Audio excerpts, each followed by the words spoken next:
자아가 공자에게 물었다. 아내의 사람됨됨이는 어떻습니까? 공자가 대답했다. 아내의 어질은 나보다 낫지. 자공의 사람됨은 어떻습니까? 자공의 말재주는 나보다 낫지. 자루의 사람됨은 어떻습니까? 자루의 용감함은 나보다 낫지. 자장의 사람됨은 어떻습니까? 자장의 의젓함은 나보다 낫지. 자아는 자리를 피해 앉으며 공자에게 다시 물었다.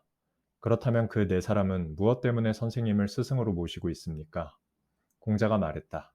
아내는 어질기는 하지만 고지식해서 융통성이 없고, 자공은 말재주는 좋지만 말을 더디게 할 줄 모르고, 자루는 용감하기는 하나 겁낼 줄을 모르고, 자장은 의젓하기는 하지만 남들과 어울릴 줄 모른다.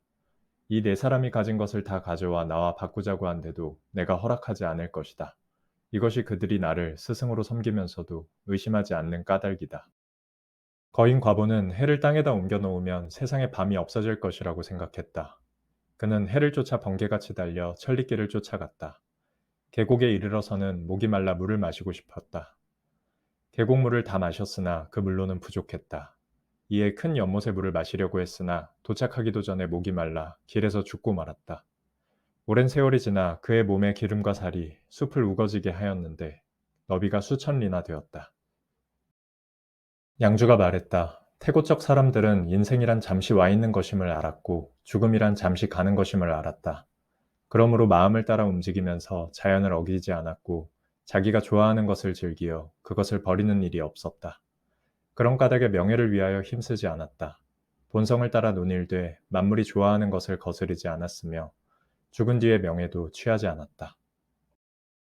양주가 말했다. 만물이 서로 다른 것은 삶이요 서로 같은 것은 죽음이다. 살아서는 현명하고 어리석은 것과 귀하고 천한 것이 있으니 이것이 서로 다르다는 것이다. 죽어서는 썩어 냄새나고 소멸되니 이것이 서로 같다는 것이다. 그렇지만 현명하고 어리석은 것과 귀하고 천한 것은 사람이 그렇게 하고자 해서 될 수 있는 것이 아니며 썩어 냄새나고 소멸되는 것 역시 사람이 하고자 해서 될 수 있는 것이 아니다. 그러므로 삶도 살고자 해서 사는 게 아니고 죽음도 죽고자 해서 죽는 게 아니며 현명함도 현명하고자 하여 현명하게 되는 것이 아니고 어리석음도 어리석고자 해서 되는 게 아니다.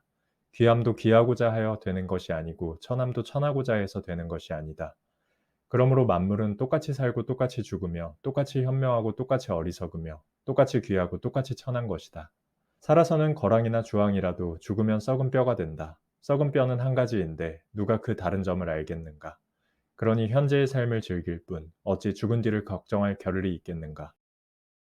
양주가 말했다. 원어는 노나라에서 가난하게 지냈고 자공은 위나라에서 재산을 불렸다. 원원의 가난은 그의 삶을 손상시켰고 자공의 재산 불리기는 그의 몸에 해를 끼쳤다. 그러므로 가난한 것도 좋지 않고 재산을 늘리는 것도 좋지 않다. 그렇다면 어떻게 하는 것이 좋은가? 삶을 즐기고 몸을 편안하게 하는 것이 좋다. 그러므로 삶을 즐기는 사람은 가난하지 않고 몸을 편히 하는 사람은 재산을 늘리지 않는다. 양주가 말했다. 백성 자고는 털끝만큼도 남을 이롭게 하지 않았고 나라를 버리고 은둔한 채 밭을 갈았다. 위대한 우임금은 자기 한 몸으로 스스로를 이롭게 하지 않고 세상을 위하다가 자기 한 몸을 지치고 메마르게 했다. 옛날 사람들은 자기의 털럭 하누라기를 뽑아 천하를 이롭게 한다 해도 그것을 주지 않았고 천하가 자기 한 몸을 받들어 준다 해도 그것을 받지 않았다. 사람들 모두가 털럭 하누라기도 손해보지 않고 천하를 이롭게 하지도 않는다면 천하는 다스려질 것이다. 금자가 양주에게 물었다. 선생의 몸에서 털럭 하나를 뽑아 천하를 구제할 수 있다면 선생은 어떻게 하시겠소? 양자가 대답했다. 세상이란 본래 하누라기의 털럭으로 구제될 수 있는 게 아니오. 금자가 말했다. 가령 구제될 수 있다면 그렇게 하시겠습니까? 양자는 대답하지 않았다. 금자가 밖으로 나가 맹손양에게 말하자 맹손양이 말했다. 선생께서는 우리 선생님의 마음을 잘 이해하지 못하고 있소. 내가 그것에 대해 말해주겠소. 만약 선생의 살갗을 손상시킴으로써 만금을 얻을 수 있다면 선생은 그렇게 하시겠습니까? 하겠소이다. 맹손양이 말했다. 선생의 뼈 한마디를 자름으로써 한나라를 얻을 수 있다면 선생은 그렇게 하시겠습니까? 금자가 한동안 말을 못하고 잠자코 있었다. 맹손양이 말했다. 한오라기의 터럭은 살갗보다는 경미하고 살갗은 뼈 한마디보단 경미하다는 것은 분명한 사실이오. 그러나 한오라기의 터럭이 쌓여서 살갗을 이루고 살갗이 쌓여서 뼈 한마디를 이루게 되는 것이오. 한오라기의 터럭은 본래 한 몸에 있어서의 만분의 일에 해당하는 것이기는 하지만 그것을 가벼이 여길 수 있겠소. 금자가 말했다. 나는 선생에게 뭐라고 대답해야 할지를 모르겠소이다. 그러나 선생의 말을 노자나 관윤에게 물어본다면 선생의 말이 맞다고 하겠지만 우임금이나 묵자에게 물어본다면 곧 내 말이 옳다고 할 것이오. 손양은 그 말을 듣고는 그의 무리들과 더불어 다른 일에 관한 이야기를 하였다. 양주가 말했다. 사람들은 네 가지를 깨닫지 못해 스스로 괴로워한다. 첫째가 수명, 둘째가 명예, 셋째가 지위, 넷째가 재물이다.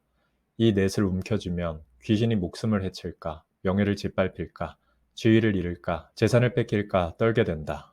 이 넷을 간파한 자는 그런 것을 전혀 개의치 않는다. 자연에 순응하기 때문이다. 장수를 부러워하지 않는 자는 명성을 대단하게 여기지 않고 권세를 쫓지 않는 자는 부귀를 탐하지 않는다. 옛날 송나라에 농부가 있었다. 그는 항상 해진 무명옷과 삼베옷을 입고 근근히 겨울을 보냈다. 봄이 되어 동쪽 밭에 나가 일을 할 때면 따뜻한 햇볕이 몸을 쪼였다. 그는 이 세상에 넓은 집과 따뜻한 방, 소목과 여우, 담비의 가죽옷과 같은 것이 있음을 알지 못했다. 그가 아내를 돌아다 보며 말했다. 따뜻한 햇볕을 쪼이는 재미를 사람들은 모르고 있구려. 내가 이 사실을 임금께 알려드린다면 내게 큰 상을 내리실 것이오. 그 동네에 사는 부자 한 사람이 이 말을 듣고 그에게 말했다. 옛날에 어떤 사람이 들에서 나는 완두와 미나리, 개구리밥이 맛있다고 생각하고는 마을의 한 부자에게 울렸다네. 그 부자가 그것들을 가져다가 맛을 보니 입에 쓰고 배가 아팠지. 사람들이 모두 웃으며 그를 원망하니 그 사람은 크게 부끄러워했다더군. 자네도 그와 똑같은 사람인 게야.